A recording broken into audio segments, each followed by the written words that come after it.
और अब सीधा रुख करते हैं लखनऊ का, जहां पर सीएम योगी आदित्यनाथ संबोधित कर रहे हैं। आपका अभिनंदन भी करता हूं। यूनेस्को ने इस वर्ष की जो विश्व युवा कौशल दिवस की थीम दी है, वह दी है skill for a shared future, यानी साझा भविष्य के लिए कौशल।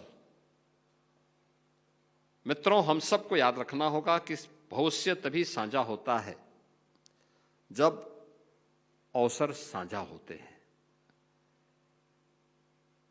और अवसर तब साझा होते हैं जब उस सोच की कोई सरकार हो और देश की सबसे बड़ी आबादी का राज्य होने के नाते हमें इस बात पर गौरव की अनुभूति होती है कि देश के अंदर ही नहीं बल्कि दुनिया के अंदर सबसे ज्यादा युवा वर्कफोर्स हमारे पास है।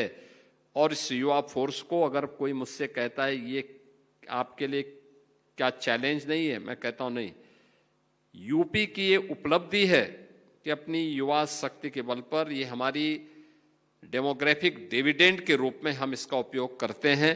हां, इस स्केल को स्किलिंग के साथ जोड़ करके हम यूपी की इकोनॉमी को अब आगे बढ़ाने का काम कर रहे हैं, और आज उसके परिणाम हम सबके सामने आए हैं।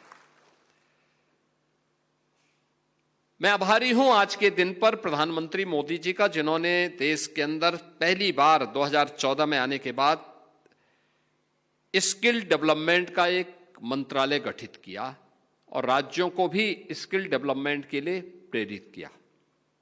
उससे पहले लोग इसको केवल सीमित कर देते थे, एक औपचारिकता रह जाती थी। स्किल डेवलपमेंट विभाग खुलने के बाद या मंत्रालय गठित होने के बाद उसने जो प्रगति की, अभी मैं उसके कुछ आंकड़े आपके सामने प्रस्तुत करूंगा।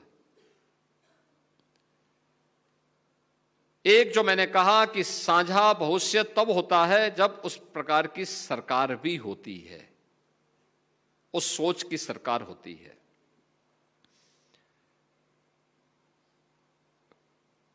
2017 आप में से जितने युवा हैं, तब आप अपने मां बाप के साथ बच्चे रहे होंगे, यानी 10 वर्ष पहले। स्वाभाविक रूप से मां बाप के ऊपर पूरी तरह आश्रित, न वर्तमान की चिंता न भविष्य की चिंता। और हर मां बाप अपने बच्चे को किसी भी अपशकुन से बचाती है, लेकिन दुर्भाग्य से 2017 के पहले तत्कालीन राज्य सरकार ही प्रदेश की सबसे बड़ी अपशकुन बन चुकी थी। युवाओं के लिए शिक्षा चौपट थी, कौशल विकास की कोई व्यवस्था नहीं थी, मॉडर्न टेक्नोलॉजी के साथ युवाओं को जोड़ने के लिए कोई भी प्रयास नहीं थे। स्कूली शिक्षा हो या कोई भी अभियान, ये सभी नदारद थे।